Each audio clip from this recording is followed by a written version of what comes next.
சில நேரம் எங்கள்கிட்ட என்னென்ன சொத்துக்கள் இருக்குதோ, எங்கள்கிட்ட என்னென்ன வசதி வாய்ப்புகள் இருக்குதோ, நாங்கள் இன்னைக்கு என்னென்ன பிஸியாகி கொண்டிருக்கிறோமோ, இல்லை நாங்கள் என்னென்ன நோய் நம்பளத்தோட கஷ்டத்தோடு இருக்கிறோமோ, அதை விடவும் கஷ்டமாக வாழ்ந்தவங்க அல்லது அதை விடவும் வசதியாக வாழ்ந்தவங்க எத்தனையோ பேர் கபராளி ஆயிட்டாங்க, மண்ணுக்குள்ள போயிட்டாங்க.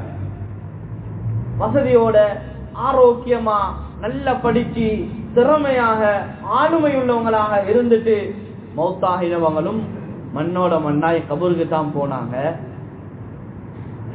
காலமெல்லாம் தெரிஞ்ச வயசுல இருந்து சாப்பாடு இன்னொருத்தர்கிட்ட கேட்டுதான் சாப்பிட்ட, தொழில் செஞ்சது இல்ல, இருக்கிறதுக்கு இடம் இல்ல, மலைக்கு நலையாம வெயிலுக்கு காயாம ஒரு ஓரமா இருந்து தூங்கி எலும்பி அங்கனைக்கே தூங்கி அங்கனைக்கே எலும்பி இப்படி வாழ்ந்துட்டு மரணித்தவங்களும் கபருக்கு தான் பேசிங்க.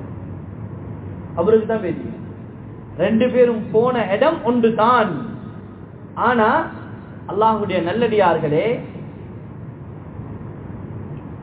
இதுல யாரு வெற்றியாளர்கள், இதுல யாரு ஜெயசீலர்கள், இதுல யாரு உண்மையான ஃபாயிசூன்கள், வெற்றியாளர்கள் யாரு?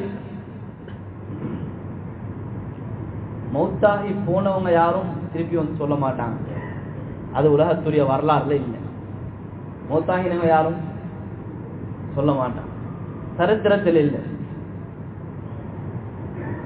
ஆனா குர்ஆனும் ஹதீஸும் எங்களுக்கு சொல்லிக் கொண்டே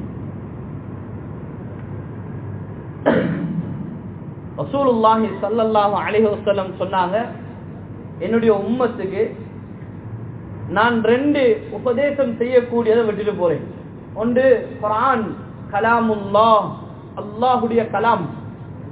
இரண்டாவது மவுத், மனுஷன் மவுத் ஆகிறது. நான் சொன்னேனே, இப்ப மவுத்தாக இந்த கபர்கள்ல வாழ்றாங்களே, இதை கொண்டு நாங்க படிப்பினை எடுக்கணும். இவங்கள யாரு வெற்றியாளர்கள்? என்னைய மாதிரி எத்தனை பேர் கபருக்கு பைத்திப்பாங்க? என்னைய மாதிரி கடனாளிகள் எத்தனை பேர் கபருக்கு பைத்திப்பாங்க? ஒவ்வொருத்தரும் அவங்களோட தரத்தில் உள்ளவங்களை யோசிச்சு பாருங்களே. எந்த விதிவிலக்கும் இல்லாம, எந்த வேறுபாடு பாகுபாடும் இல்லாம இன்னைக்கு என்னைய மாதிரியே எத்தனையோ ஆயிரம் பேர் கபருக்குள்ள வாழ்ந்து கொண்டிருக்கிறாங்க, கபருக்குள்ள வாழ்ந்து கொண்டிருக்கிறாங்க. இது நிதர்சனமான உண்மை, இதுல சந்தேகம் இல்லை. இப்ப யார் இதுல வெற்றி? அப்ப எது வெற்றி? அங்கதான் பிரச்சனை இருக்கு. ஏண்டா வெற்றி எதுன்னு விளங்கினத்துல பிழை. எதுல வெத்தோணும்னு நாங்க நினைச்சு முயற்சி செய்யறோமோ அந்த முயற்சியில பிழை.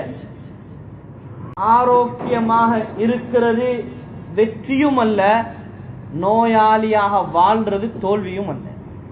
ஒருத்தர் நோயாளியாவே தான் இருக்கிறாரு, இது தோல்வியும் அல்ல. கடன் இல்லைன்னு இருக்கிறது வெற்றியும் அல்ல, கடனோடு தான் ஒருத்தர் வாழ்றாரு, இது தோல்வியும் அல்ல.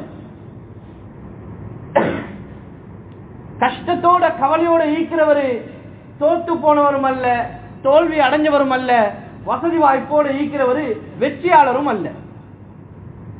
இந்த துனியாவுடைய வாழ்க்கையில இது ரெண்டுமே சோதனை தான். நோயும் சோதனை தான், ஆரோக்கியமும் சோதனை தான், செல்வ செழிப்பும் சோதனை தான், கஷ்ட துன்பமும் சோதனை தான். கடனோட ஈக்கிறதும் சோதனை தான், கடன் இல்லாம இருக்கிறதும் சோதனை தான். இந்த துனியாவுடைய வாழ்க்கை சோதனைன்றத மாற்று கருத்து இல்லை. யாரும் வெற்றி பெற இயலா, துனியால யாருக்கும் சாதிச்சிட்டோம் சொல்ல இயலா. துனியா சோதனை இல்லண்டா குர்ஆன் ஹதீஸ்க்கு முரணாகிரும், குர்ஆன் ஹதீஸ்க்கு முரணாகிரும். துனியாவுடைய வாழ்க்கை சோதனை தான். வெற்றி எதுண்டா குர்ஆன் சொல்லுது யாரு வெற்றியாளர்கள்? فمن زحزح عن النار وأدخل الجنة فقد فاز. நரகத்திலிருந்து பாதுகாக்கப்பட்டு அல்லாஹ்வால எரிக்கப்பட்ட அந்த நரக நெருப்பிலிருந்து பாதுகாக்கப்பட்டு யாரு சொர்க்கத்துக்குள்ள நுழைகிறாரோ இவர்தான் வெற்றியாளர்னு குர்ஆன் சொல்லுது.